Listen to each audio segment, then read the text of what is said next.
Ye West displays seriously disturbed anti-Semitic behavior on Alex Jones' show and gets banned on Twitter. We discuss the mainstreaming of madness in American society, and LeBron James has some thoughts on the media's coverage of racism. I'm Ben Shapiro. This is The Ben Shapiro Show.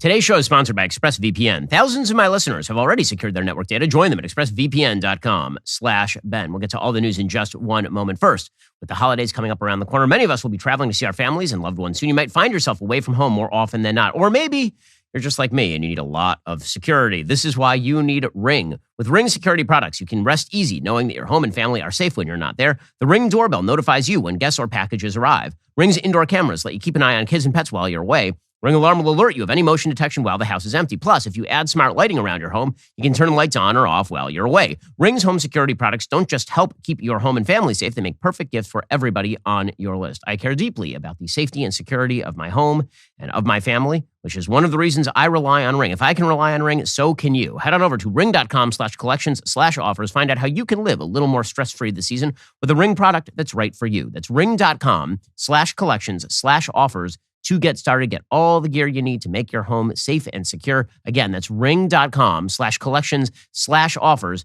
to get started. Also, it's the holiday season. This means that if you're a small business owner, you need to ship a lot of product just before the holidays, there's only one choice. You need Stamps.com. Stamps.com has everything you need to make your life a lot easier. Sign up now. You'll be printing your own postage in minutes. Here at DailyWire, we've used Stamps.com since 2017. We are not interested in wasting our time. Stamps.com is a one-stop shop for all your shipping and mailing needs. It's a 24/7 post office you can access from anywhere. No lines, no traffic, no hassle. For 20 years, Stamps.com has been indispensable for over 1 million businesses. You can get access to the USPS and UPS services you need to run your businesses right from your computer. You can even save up to 86% on USPS and UPS shipping rates. Use Stamps.com to print postage wherever you do business. All you need is a computer and printer. If you need a package picked up, you can easily schedule it through your Stamps.com dashboard. Rates are constantly changing, but with Stamps.com's Switch and Save feature, you can easily compare carriers and rates so you know you're getting the best deal every single time. Get ahead of the holiday chaos this year with Stamps.com. Sign up with promo code Shapiro for a special offer that includes a 4-week trial plus free postage and free digital scale.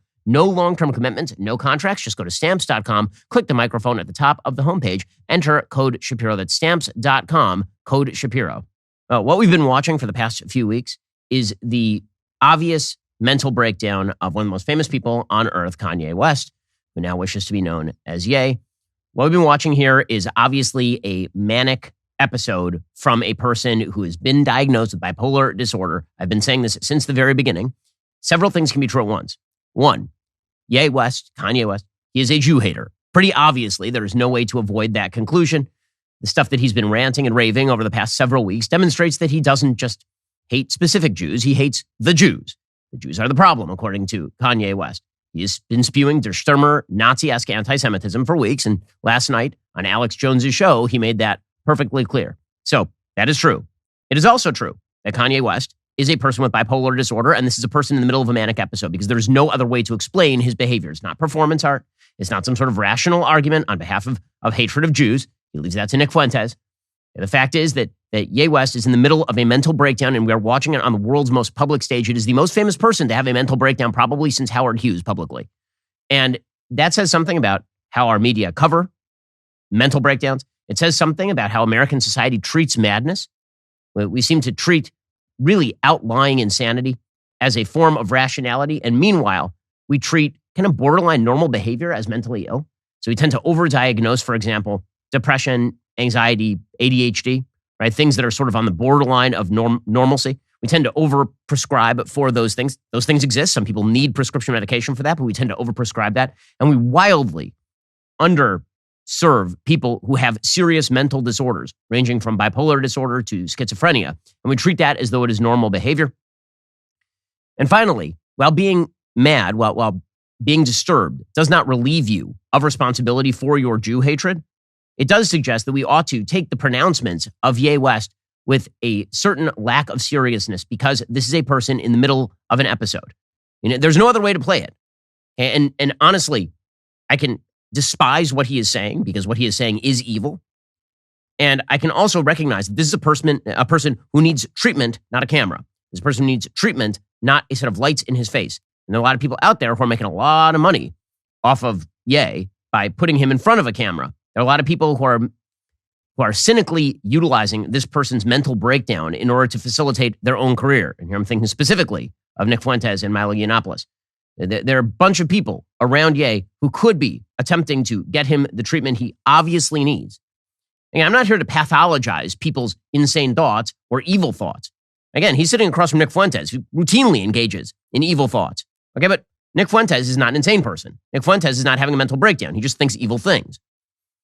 Ye West, after his display over the past week particularly, whatever you thought of him before, whether you thought that he was just an erratic personality who had decided to spew anti-Semitism, or whether you thought that he was perfectly rational, it is obvious over the course of the past several weeks that this is not the case and has not been the case for a while.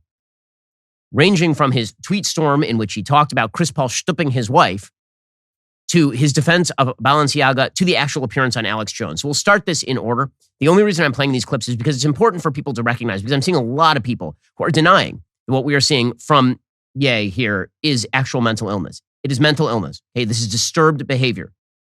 Any doctor will tell you that this is disturbed behavior. First of all, I know psychologists who have spoken with Ye. He is obviously disturbed, but you don't have to be a doctor to know this. This is a disturbed human being. And you can see it last night. When you are on a set with Nick Fuentes and Alex Jones, and those are the two rational guys in the room trying to pull you back from the brink, looking embarrassed by you standing for Hitler. At that point, you have to start wondering, is there a problem? I mean, your first indicator that there's a problem is when you stride into Alex Jones's studio. First of all, that in and of itself, not great. You stride into Alex Jones's studio wearing what appears to be an oversized baggy jacket and a full face covering black mask. When I say a mask, I don't mean like just face. It covers his entire head. He looks like he's about to go rob a bank, except you can't even see his eyes. Ye West. I mean, he's literally there with what looks like a black sock over his head. Apparently, it's a Balenciaga sock over his head, as we'll discuss in a moment. He actually defended Balenciaga yesterday. So for all those people on the right who are saying, well, Ye he's a good Christian who's just defending our honor. First of all, if this is your Christian lineup, right? If this is the best Western Christendom has to offer, is Ye last night, Alex Jones, and Nick Fuentes, Western Christendom is in serious, serious trouble. But this guy yesterday was defending the company that put out pedophilic ads. So there are a lot of problems. So he walks in and he sits down looking like this. For folks, again, who cannot see, he is sitting on the far left-hand side of the screen, and he is wearing a very oversized baggy jacket, and he is wearing a full-on black sock over his head. You cannot see his eyes, you cannot see his face, you cannot see anything about him except what looks like it's like an eraser head. And then you've got Alex Jones in the middle, and then you have Nick Fuentes on the end wearing some sort of blue hoodie sweatshirt. Okay, so here is here's Alex Jones with Ye West yesterday. Well, that's right. You're not Hitler. You're not a Nazi. You don't deserve to be called that and demonized. Well, I see good things about Hitler also. I love everyone, and Jewish people are not going to tell me you can love us, and you can love what we're doing to you with the contracts, and you can love what we're pushing with the pornography. But this guy that invented highways, invented the very microphone that I use as a musician, you can't say out loud that this person ever did anything good. And I'm done with that. I'm done with the classifications. Every human being has something of value that they brought to the table, especially Hitler. Especially Hitler. Okay, now, coming out of a person who is not wearing a face covering mask, and who is not about to launch, sitting next to a copy of the Holy Bible, by the way. He's speaking just as Jesus would here, Ye West. Coming from a just normal anti-Semite, and there are some other people on the screen you could choose from, you would say that this is just pure rote anti-Semitism. But as I say, I don't think this is just pure rote, disgusting, craven anti-Semitism. It is, but I don't think that's the limit of it. As you can see, Alex Jones gets more and more uncomfortable here, and there is a certain perverse hilarity to the fact that Alex Jones is the moderate on the panel, that Alex Jones is suddenly Larry King here. But here's Alex Jones, again, trying to walk Ye West back from the Hitler support, the open Hitler support, and Ye just jumping in with both feet. I like Hitler. I don't like Hitler. And I know you're trying to be shocking with that. I'm not trying to be shocking. I like Hitler. I do not. The Holocaust is not what happened. Let's look at the facts of that. And Hitler has a lot of redeeming qualities. Unbelievable. Unbelievable. Except that he's mad. Except there's a person in the middle of a mental break. And I say that, again, advisedly, because I'm not here to pathologize people's evil. In fact, I prefer for people to take responsibility for their evil. This person is in the middle of a mental breakdown. And it's not just from that clip or from his garb. It is from this clip. I mean, where he actively starts, he took out, the prime minister of Israel is a person named Benjamin Netanyahu. Okay, Bibi Netanyahu, as he is called, Ye brought to the studio a small Met and a bottle of Yoo-hoo. And I'm not kidding you, like the chocolate milk, Yoo-hoo. And he started trotting them around the table while doing the supposed voice of Benjamin Netanyahu, who he accused of attempting to kill him. This is mad behavior. This is mentally disturbed behavior. This is not something, if you saw a person on the street doing this, you would understand. This is a mentally disturbed person. If you saw this in the halls of a mental hospital, you would understand. This is a mentally disturbed person. You put him on TV, and suddenly we're supposed to treat it like celebrity behavior. We're supposed to treat every behavior by a celebrity as celebrity behavior, up until the point when they actually do something terrible to themselves. I mean, honestly, that's my great fear here for Ye West, is that if he is in the middle of a manic episode, the depression on the other side of the mania very often is coincident with the level of the mania. So if the mania is really high, the depression is really low. So I mean, I would not be surprised, God forbid, something should happen, that Ye should do something to himself, given his behavior. I mean, again, my grandfather was schizophrenic. I know what serious mental illness looks like. This is serious mental illness, and we are watching it. And people are treating it for a variety of reasons as though it is not mentally ill behavior. You have some people on the left treating it as though it's not mentally ill behavior so that they can link Ye West's despicable views on Jews with Donald Trump, and then Donald Trump by proxy to the entire Republican Party. You have some people in the media who are treating it not that way because they wish to make money off the ratings. I feel bad even talking about this a little bit at this point, given the fact that this is a disturbed individual. But again, I keep saying he's a disturbed individual because I want people to understand, number one, that the words he is saying make no sense. And that's not an insult. They don't make any sense. They are nonsensical. And I also would love for people to understand, who are defending Ye West, that when you defend a person who's in the middle of a mental episode, you are not doing them any good. You are not adding value to the world. You're doing something quite cruel. And here's Ye West going mad on air. I mean, there's no other way to put this.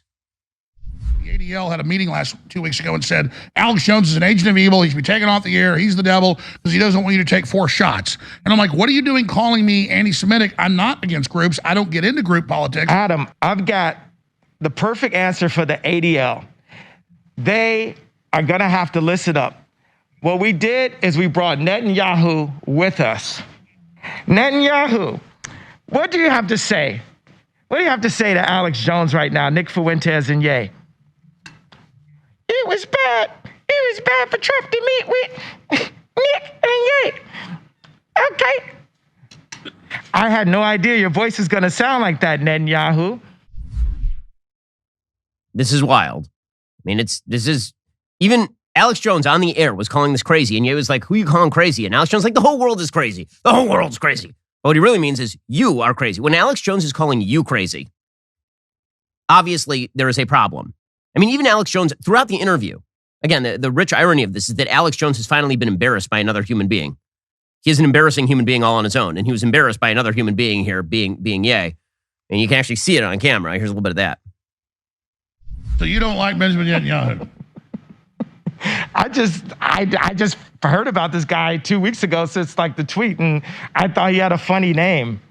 I heard he's like really into he's like a super killer. I could die for saying this. So in case this the last time you ever hear from me. I'm glad you guys are here, and we can sit here and upset. All I'm telling you is, do you guys realize that the British government created Hitler and the Milner Group put him in power, and there's something much more sophisticated? And I personally think that most Jews are great people, and I understand there's a Jewish mafia, and they're used to demonize anybody that promotes freedom, but I don't blame Jews in general. Alex Jones trying to walk back Jew hatred there.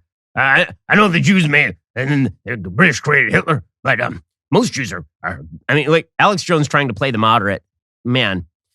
Okay, so again, Ye West is I keep saying it over and over because I think that there are too many people out there who are pretending that it is not the case for a variety of reasons. Yesterday, Ye West tweeted out before being banned from Twitter, which we'll discuss in a moment, quote, I stand by Balenciaga and denounce all witch hunts, and I cancel culture. Jesus is king. Ending trafficking doesn't start or end with a fashion campaign, for Christ's sake. And then he tweeted again, featuring a picture of himself, never turn our backs, Demna and the Balenciaga family for life. Cancel culture. Jesus, please heal. So this person who is apparently standing against the anti-Christians out there is tweeting in favor of Balenciaga, which, as we discussed earlier this week, put out a full ad campaign with children carrying bears wearing bondage gear. Does this seem like calibrated behavior to you? Is this calibrated behavior? I think not. This does raise some rather large-scale questions about the treatment of actual disturbed behavior in American society. There's been a long-time problem in American society with being able to label normal behavior and abnormal behavior. What you're seeing here is obviously abnormal, disturbed behavior. But American society, I think this is symptomatic of something greater. The fact that people have a tough time with this one, with labeling it, with actually recognizing what this is a symptom of a culture that, as I said earlier, really goes far too light on serious mental illness in terms of attempting to treat it and find it and do something about it, and goes way too heavy on milder forms of depression, anxiety, and things that are actually treatable, but are not don't always need medication. And we both undertreat mental illness and we overtreat mental illness. We both overlabel and we underlabel. Some of this goes back all the way to the 1960s. There is a famous psychologist named Thomas Zaz who wrote a book back in the 1960s called The Myth of Mental Illness, in which he basically suggested that mental illness was itself a myth. And it was all a form of sort of neurodiversity. And when you saw someone with schizophrenia, it wasn't somebody who had a serious condition who needed help. That was just another form of people acting in the world. And here's what Thomas Zaz talked about in terms of mental illness. And this is sort of a seminal point in how we treat mental illness in this country and how we see mental illness in this country. And this has some pretty widespread ramifications because this is not just about Ye. There are two major issues on the table. One is the anti-Semitism and the growing anti-Semitism in American society that unfortunately has been spreading on nearly all sides. Because forget about Ye being mad. There are literally millions of people who agree with Ye and look at what he said and think, maybe there's something there. That's a problem we have to discuss. But then there's a second problem. And that is that we are a society that is gradually growing more and more disturbed. We're seeing more and more disturbed behavior from vast majorities of people suggesting that they are members of a sex that is not their own, to people who are delusionally violent, to the streets being taken over in places like Los Angeles by people who actually have drug abuse or mental illness problems. We're a society that has, because we are so radically individually autonomous, we have basically decided that all forms of behavior are not mentally disturbed behavior. There's no such thing as mentally disturbed behavior. That's a serious problem. That is not a society that takes normality or decency seriously. And it's something we have to discuss on a broader level. Here, going back to the 1960s, is Thomas Oz talking about his view of the mental illness industry, essentially. I look upon the mental health profession today as a gigantic apparatus of molestation. Molestation? That's a loaded word. Yeah. How do you mean it?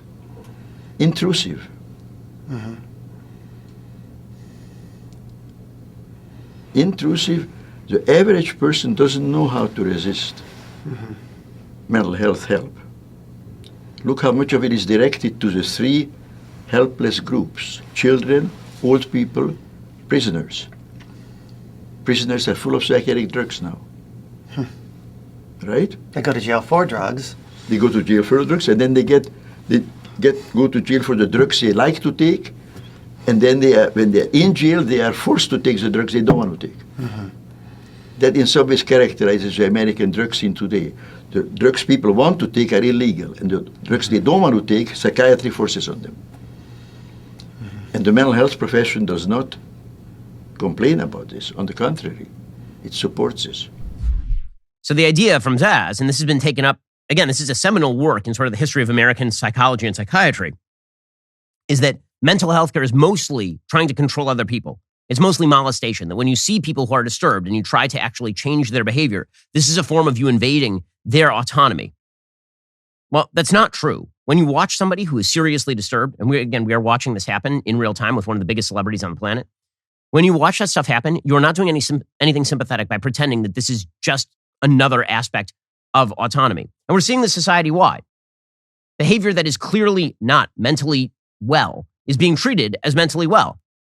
You see it in our celebrity culture all the time. Celebrities who melt down, and we pretend that their behavior is totally fine and totally normal up until they attempt to commit suicide, and then we say, oh God, what happened to this person? And the answer is, well, all the signs were there. And then we have a society that also suggests that individual autonomy is so strong that when you see somebody displaying really, really disturbed behavior as a teenager, it doesn't get reported. Or if it does get reported, it gets ignored by law enforcement. And then people go and they shoot up a Walmart. If you want to treat mental health seriously, this is a completely bipartisan issue. If you want to treat mental health seriously, you must treat mental health seriously. Because you've seen the costs of this on a societal level. You've seen it in terms of rising homelessness, violence in places like New York and LA. There's a reason why Eric Adams, the new mayor of New York, has now suggested you might need involuntary commitment of the mentally ill who are not threatening to others, but are threatening to themselves. And you've seen it in terms of the broad societal acceptance of ideas that are simply false. Mainstreaming mental illness is not a good thing. And pretending that it doesn't exist is not a good thing. And again, there are two sides to every coin. At the same time, over-pathologizing what is in the realm of normal behavior is bad as well. But we have to recognize both of those things are happening right now in the United States. We'll get to more on this in just 1 second. First, your home theoretically could get damaged. This is one of the reasons you need home insurance. Also, by law, you probably need home insurance. So why don't you get home insurance the best, easiest way possible? Competitively shop it online with Policy Genius. Policy Genius gives you a smarter way to find and buy the right coverage without paying a cent more than you have to. Policy Genius was built to modernize the insurance industry. Their technology makes it easy to compare home and auto insurance quotes from top companies and find your lowest price. Whether your current insurance is up for renewal or you need coverage for a new home or ride, Policy Genius will show you price estimates for policies that fit your search. If you like what they find, they'll get you switched over for free. Policy Genius customers saved an average of $1,250 per year over what they were paying for home and auto insurance. Policy Genius has a team of licensed agents who are not incentivized to recommend one insurer over another, so you can trust their guidance. No added fees. Your personal information is kept private. No wonder Policy Genius has thousands of 5-star reviews on Google and Trustpilot. You deserve a smarter way to find and buy protection for your property. So head on over to policygenius.com/ShapiroHome or click the link in the description to get your free home and auto insurance quotes. See how much you could save. That's policygenius.com/ShapiroHome. Again, policygenius.com/ShapiroHome to start protecting your home the way you should today. Also, it's tough to run a business. We got a lot of employees here at DailyWire, and we're constantly looking to add more employees. Well, this is why we rely on ZipRecruiter. You should as well. ZipRecruiter makes hiring during the holiday season a lot easier. You can try ZipRecruiter for free right now at ZipRecruiter.com/DailyWire. ZipRecruiter uses powerful technology to find and match the right candidates up with your job. You can easily review these recommended candidates and send a personal invite to your top choices so they're more likely to apply. ZipRecruiter also has an easy-to-use dashboard with a complete suite of tools that let you filter, review, and rate your candidates all from one place. 4 out of 5 employers who post on ZipRecruiter get a quality candidate within day 1. Discover the joy of hiring with ZipRecruiter. 4 out of 5 employers who post on ZipRecruiter will get that quality candidate. See for yourself. Go to this exclusive web address to try ZipRecruiter for free. ZipRecruiter.com/DailyWire. Again, that's ZipRecruiter.com/DAILYWIRE. ZipRecruiter is indeed the smartest way to hire. We rely on ZipRecruiter day in and day out in expanding our business. You should do the same. ZipRecruiter.com/DailyWire to get started. Okay, so meanwhile, Ye has been suspended from Twitter. He's been suspended from Twitter after this tweet storm last night that concluded with him tweeting out an image of the Jewish star, the Magen David, with a swastika inside, which is the most typical example of anti-Semitism. The anti-Semites, people who hate Jews, they have this very bizarre view of the Nazis, that the Jews are the new Nazis, but also that the Nazis were good. The most extreme version of the anti-Semitic story. You see this a lot in the radical Muslim world, is you'll see Zionism is Nazism, but also Hitler wasn't bad. So it's weird to have it both ways that way, that Hitler was doing the right thing, but also the Jews are the new Hitler. But this is precisely what is argued by the world's worst anti-Semites. This is exactly what Ye was tweeting out amidst all the Holocaust denial last night. He ended up being banned from Twitter. Asked on Twitter by a user to fix Kanye, please, Elon Musk replied, "I tried my best. Despite that, he again violated our rule against incitement to violence. Account will be suspended." West's account then began displaying a message saying it was suspended with no tweets visible. Musk, who owns Twitter, has described himself as a free speech absolutist. He has said that Twitter generally should only intervene to comply with local laws. West's account had been restored before, right, including after that tweet that said that he planned to go DEFCON 3 on Jewish people. Well, at a certain point here, he was asked, was Musk, about why he had banned. Yeah, he said it was incitement. And then somebody said, well, what about free speech? And he wrote FAFO, right? F around and find out, essentially. Now, is what Ye is doing tantamount to incitement? I don't think so, because I have a very strict legal standard for incitement. So do I think that Ye actually should be banned from Twitter? I think the answer is no. I don't think that Ye should be banned from Twitter.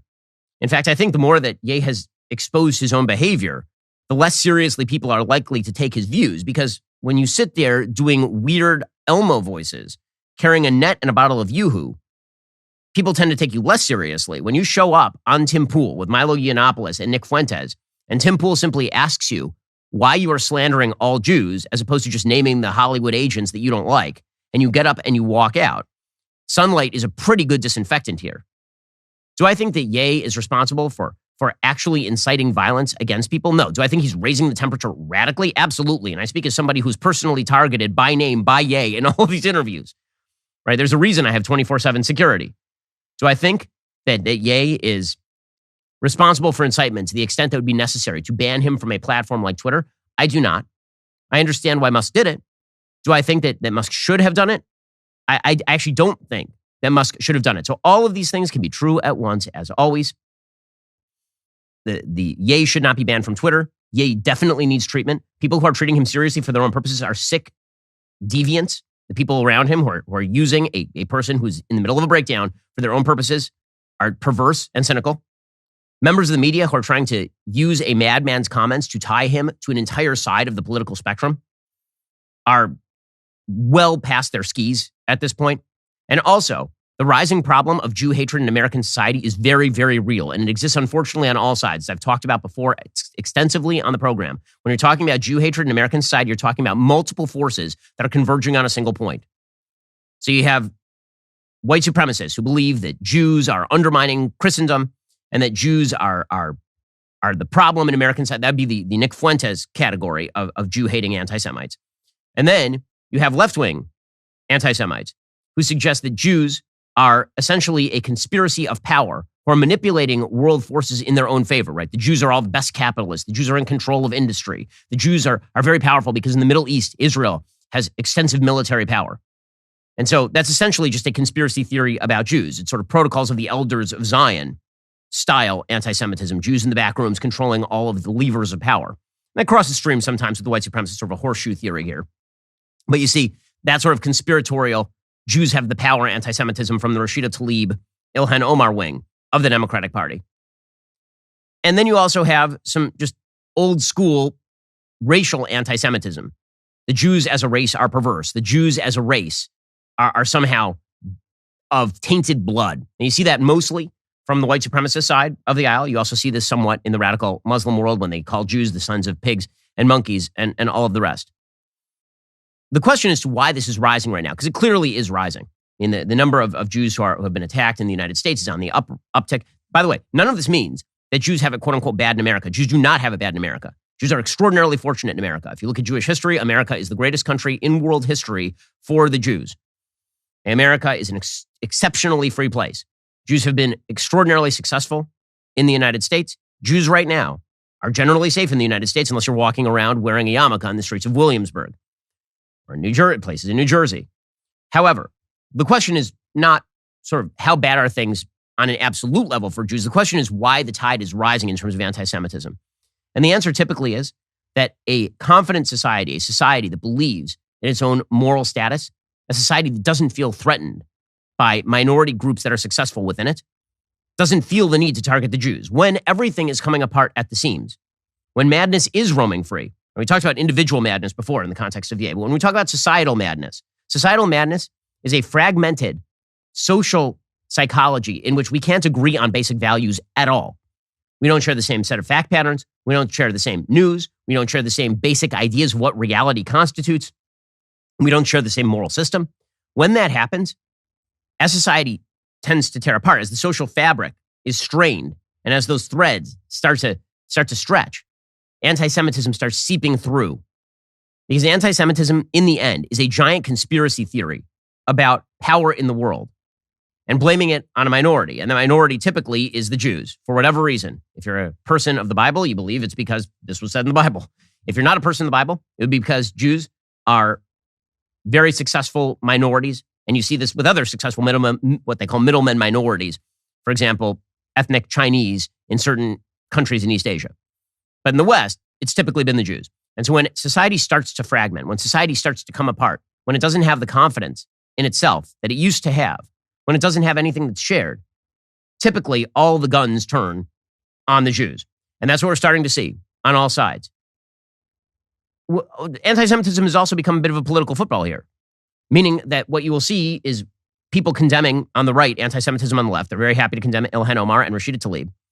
But when it's coming from Nick Fuentes, or when it is coming from Ye West, or when it is coming from people on the right, then all of a sudden it's like, well, you know, the left won't condemn anti-Semitism on their side, so why should we condemn anti-Semitism on ours? That is not the way that you condemn anti-Semitism. You see the same thing on the left. The ADL will be all over Donald Trump for having dinner with Ye West, but they'll have nothing to say about Nancy Pelosi doing a cover photo shoot with Ilhan Omar. They'll have nothing to say about Louis Farrakhan in the halls of Congress with members of the Congressional Black Caucus, historically speaking. They'll have nothing to say about that sort of stuff. Well, the answer is that if anti-Semitism is only, if Jew hatred is only something that you care about on your own side of the aisle, you don't care about Jew hatred. It's that simple. But we're going to have to come together over something in this country, because if we don't come together over something, we will come apart over everything. And that's what we're watching right now. Historically speaking, successful countries that are confident in their own values do not feel the necessity to go after the middlemen minorities. They don't feel the necessity to go after the Jews. All of the darkest powers in life are kept in check. That is no longer happening. And that's why you're seeing madness being treated as normalcy in the case of Ye West, until it becomes so clear that he's got a Yoo-hoo bottle and a net and he's doing a weird voice on Alex Jones. And it's also why, if you just shade it slightly, right? If you take what Ye is saying and you just shade it slightly, you rub off the rough edges, then suddenly it starts to look like a lot of crap that you see in the halls of academia in the United States. You see it coming from Berkeley professors.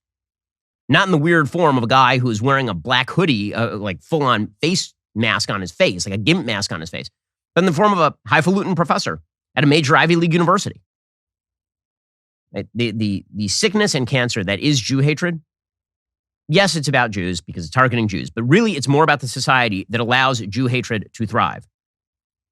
So when we have a society that is allowing Jew hatred to continue and increase because of all these conspiracy theories from the right, the far right, and from the left, and from everybody in between, when you start to see that, when you simultaneously see a society that has so little confidence in the very idea of individual mental normalcy that we are absolutely unwilling to actually even say that somebody has a problem and that person's problem is a very serious problem. And the only time we ever say that somebody has a serious problem, by the way, is if they politically disagree with us, right?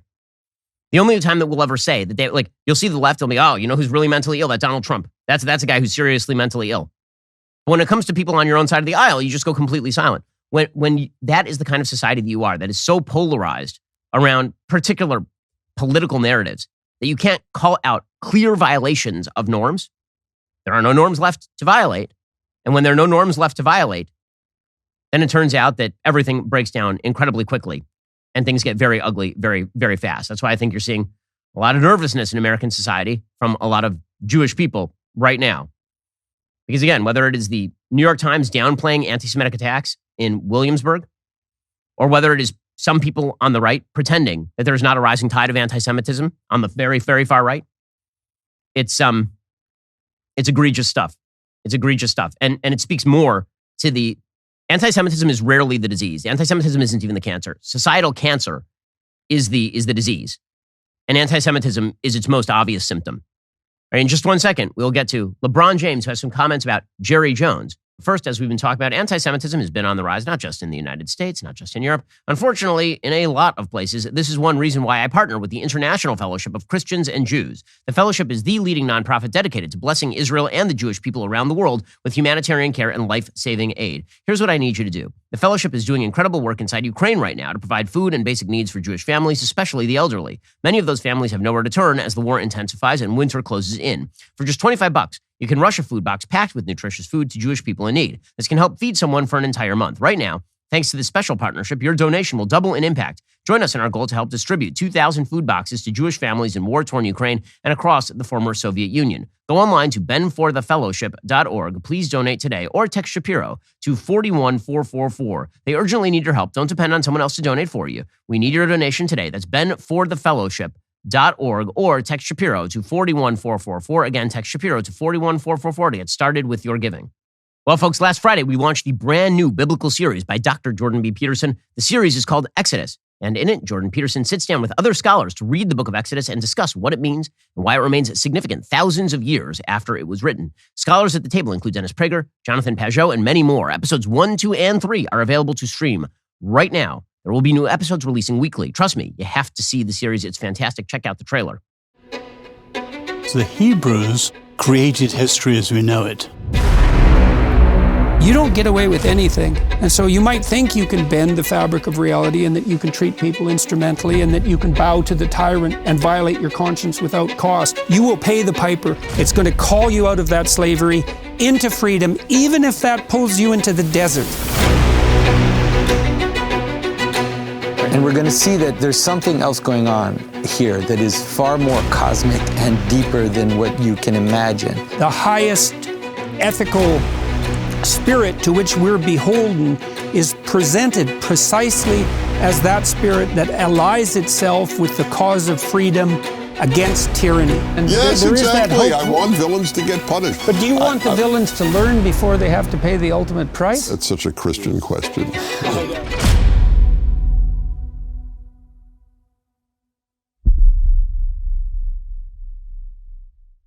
You have to be a member to watch, so head on over to dailywire.com/subscribe. Become a member. Watch Exodus today.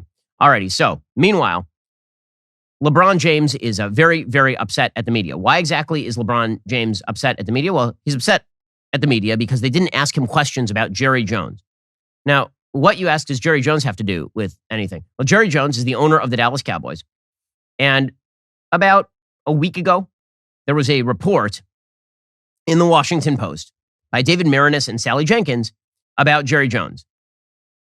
And the report was that Jerry Jones, when he was 14 years old, was at North Little Rock High. So this is in 1957, because he was born in 1943.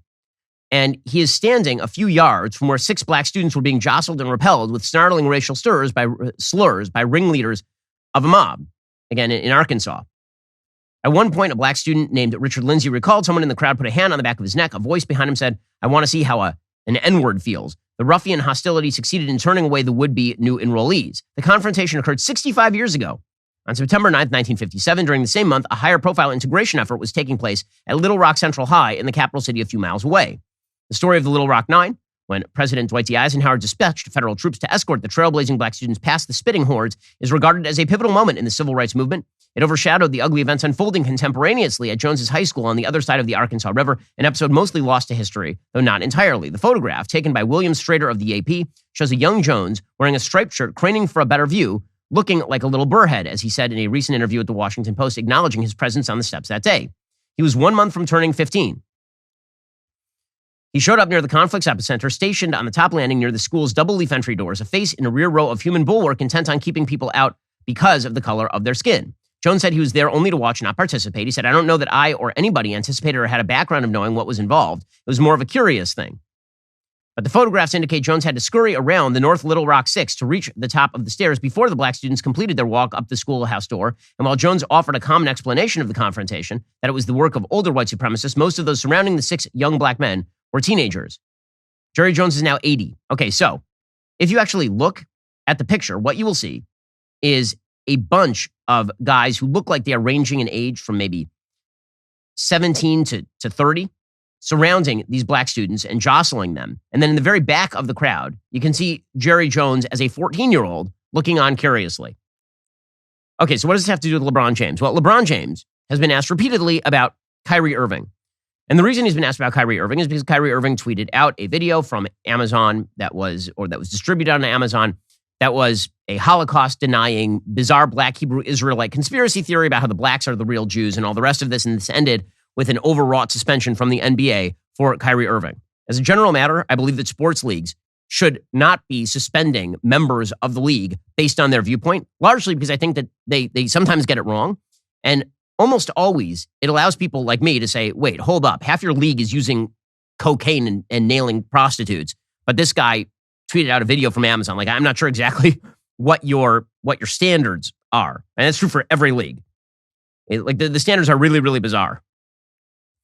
Anyway, LeBron James was asked about that. But one of the reasons that he was asked about that is because he sort of came out in quasi-defense of Kyrie Irving. And that had followed his own history of anti-Semitic comments. He had tweeted out before statements about Jew money and all the rest. So LeBron James is going to use this as an opportunity to go after the media. LeBron James is going to say, why isn't the media asking me about Jerry Jones? Well, maybe the reason the media is not asking you about Jerry Jones is because Jerry Jones was 14 years old in 1957, and the story is 65 years old in a sport that is not your own. And you have been particularly hesitant to call out causes in which you are directly involved or leagues in which you are directly involved with your friends. Maybe that would be why. But according to LeBron James, obviously it's media racism. I was wondering why I haven't gotten a question from you guys about the Jerry Jones photo. But when the Kyrie thing was going on, you guys were quick to ask us questions about that. As a black man, as a black athlete, as someone with power and a platform,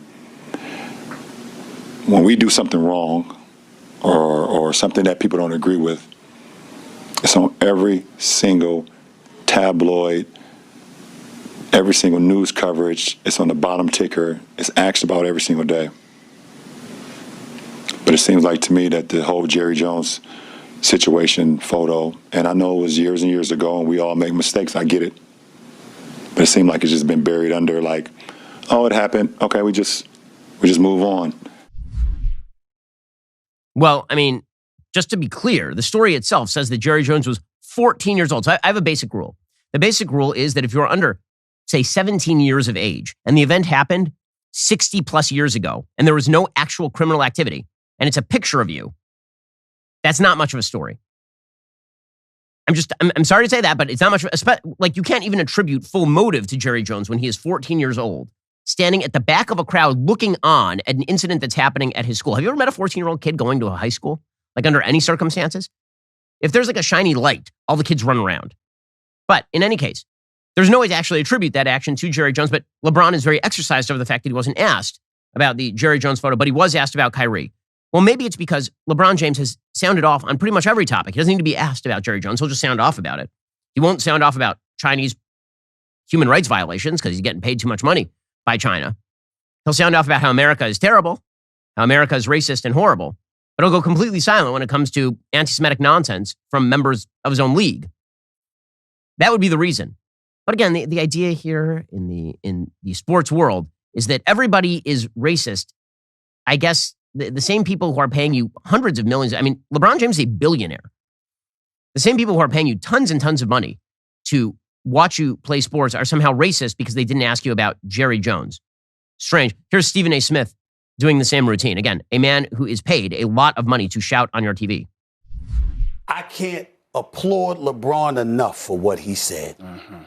I 1,000% agree with LeBron James because that wasn't about Jerry Jones. But what LeBron was talking about is unavoidable. The media. Trump says something. They asked LeBron about it. They asked LeBron about the presidential campaign when Trump was running against Hillary Rodham Clinton. Now, obviously, him endorsing Hillary Rodham Clinton had something to do with that. But clearly, LeBron James has been subjected to question after question after question. But suddenly, when it came to Jerry Jones, you didn't ask? Because I assure you, if I was in that press room, I would have asked LeBron about it. I would have said, LeBron, by the way, how do you feel about this? Oh, it must be racism. It must be racism. Mm-hmm. It is funny how far we will go in search of racism. Meanwhile, there are other forms of bigotry in the United States that are, in fact, rising. Racism in the United States against black Americans has been on the decline markedly since the 1960s. I mean, obviously. And then when it comes to other forms of bigotry, say, for example, official bigotry against Asians at major American schools, that we just ignore. When it comes to the uptick in anti-Semitism, depending upon who the source of the anti-Semitism is, we just kind of look the other way on that sort of stuff. So if this is the best that LeBron can do, again, LeBron has never even really seriously been asked about his own viewpoints. Forget about Jerry Jones. All of this is obviously very tiring and destructive to the American fabric, but that is sort of the norm of the day. As long as I'm criticizing the media, I do have to give the rare shout out to Don Lemon, who actually said the correct thing the other day. This is always a shocker. So Don Lemon was on CNN, and he actually defended higher pay for men at the World Cup, which shocker when broken clock here, getting it right twice a day. But not everybody, honestly, has the same skill. Not everybody has the same interest in the sport. I think the women should be paid more. I do. But if the men... You're right that not everyone has the same skills because the women are better skilled. Well, the women are better skilled against other women. But if the women played the men, they wouldn't be winning the way that they win. Okay, I'm not going to get into I'm not even going to get into that argument. I'm just saying, if the sport makes more money, that means there's more money available. Why does it make more money? Because people are more interested in because they see it. When I go to a sports bar, guys, am I wrong? You guys don't want to say anything. True. When I go to a sports bar, if there is a women's basketball game on, I'm just being honest. Which is on air less. People will say, we literally can you flip it to the guys? I don't want to watch this. I'm just telling you. Wow, Don Lemon spilling some truth, saying the T on CNN. That is a rarity right there. I do love all the women who are like, no, it can't be true. I'm not even going to get into this argument that women aren't as good at soccer as men. And the reason that people aren't watching the WNBA is because it's not on TV as much. Why wouldn't it be on TV as much? Maybe it's because people don't want to watch it as much. Would it be that?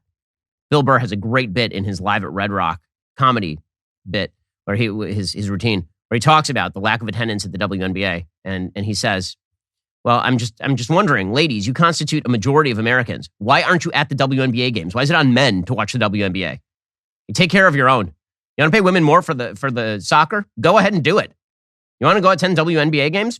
Why is it that there are 7 people in the stands, including if Matt Walsh loses the fantasy football league as expected? Matt Walsh. Like, that's it. Why is it a punchline? Maybe it's because of you guys. So if I'm going to rip into the media like Stephen A. Smith, I may as well praise Don Lemon when he happens to be correct. Alrighty, guys, the rest of the show is continuing right now. You're not going to want to miss it. We'll be getting to California considering slavery reparations could cost hundreds of billions of dollars. Plus, we'll be joined by Dallas Jenkins, creator of The Chosen. If you're not a member, click the link in the description and join us.